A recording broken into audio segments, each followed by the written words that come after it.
We continue to preview the 2025 college volleyball season. Our stop today is Dickinson, North Dakota, as we get to visit with Stormy Siemion, who is heading into her second season as the head coach for the Dickinson State Blue Hawks. Coach, year one in the books now, and I know you've been coaching for a number of years, but it's your first season to have gotten to be a head coach at the collegiate level. So 5-21 for Dickinson State last year, 1-9 in conference. The North Star in its swan song. We'll talk about the new conference a little bit later on.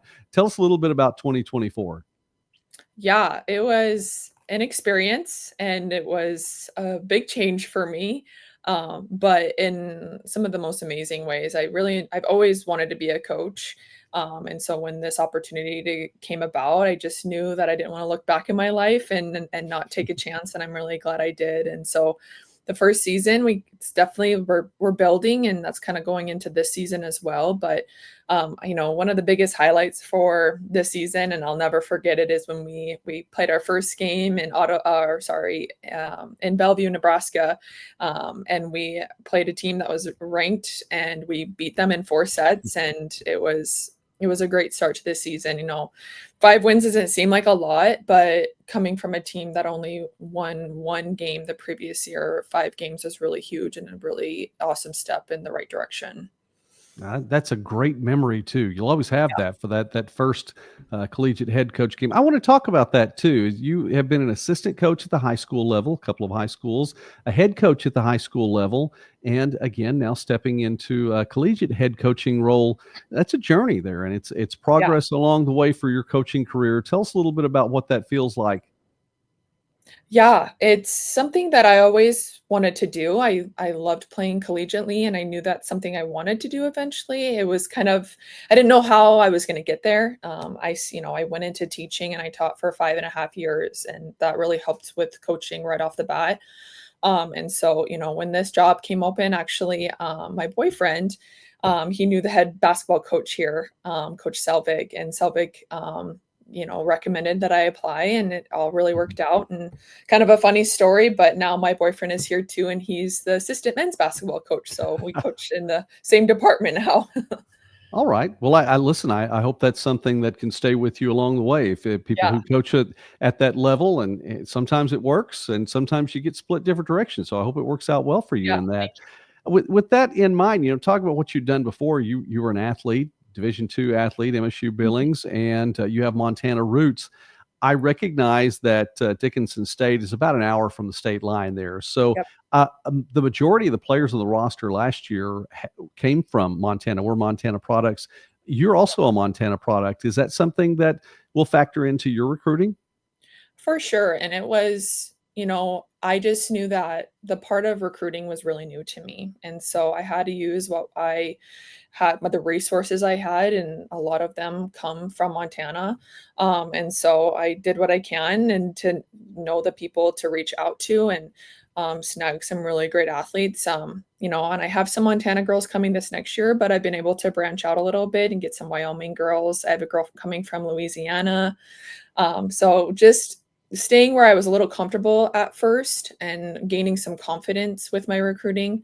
But I'll always have those ties in Montana, which is really great to have. So, yes.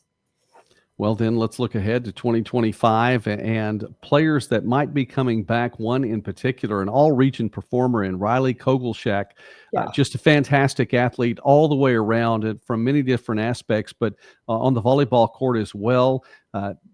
Definitely made her presence known in the North Star, and I'm sure in the Frontier as well, coming up in 2025. Talk about your offense. It starts with her. Yeah, absolutely. I've known Riley since she was a 7th grader. I was a teacher at the school that she went to, so I got to kind of see her grow up. And then she moved to Billings, and I was coaching in Billings, so I actually got to coach against her for 2 years. I saw her win her state championship. I saw her get Gatorade Player of the Year. And so to kind of make this full circle and now get to be her coach is kind of a dream come true, because she's somebody that, I've admired as a coach, to see an athlete that, is just absolutely incredible. She just catches on really well to things that you throw at her. She has great poise. And I was excited to be able to get to this last season and be with her. And, that was one of my really big goals. And and helping her become, one of the best setters in our conference. Even if we did have a losing record, she still really established herself as a really incredible athlete. And I'm excited that I get her for 2 more years. I wish it was 3 more, but yeah, I think she's just going to continue to grow. And I know she's putting in a lot of hard work already this summer. And I'm excited to see what she can do with this upcoming team. We're visiting now with Stormy Siemion from Dickinson State here on Midwest Sportsnet, and I encourage you, please take the time, like the video, and subscribe to the channel. We really enjoy talking about small college sports and more throughout the Midwest and beyond.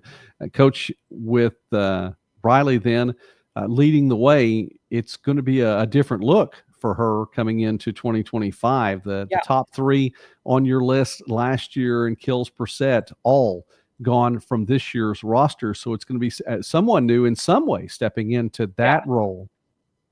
Yeah. This last year I had Aubrey Allison, who's from Montana and I've known for a really long time. And she played at MSUB, which is in Billings, and she decided to make her way over here, and she stepped into my libero position and she did a really great job. But what some people might know is that she's a very incredible hitter, and she did a lot of training this last spring, and I think is going to be huge for us in the front row. So she's kind of a jack of all trades, so I'm excited to see what she can do. All right, Coach, then that leaves an opening in the back row, because Aubrey led the team and had 4.21 digs per set last season, led the team in service aces as well. I know that can factor in from any position, but you now have a spot that you need to fill in the back row. Yeah, I do. And honestly, I don't know who's going to get it. So, I have a lot of great girls obviously coming back from this last year, but I have a lot of girls coming in defensively.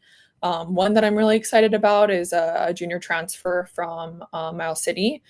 She's actually a Montana girl too. Her name's Ashton Egan.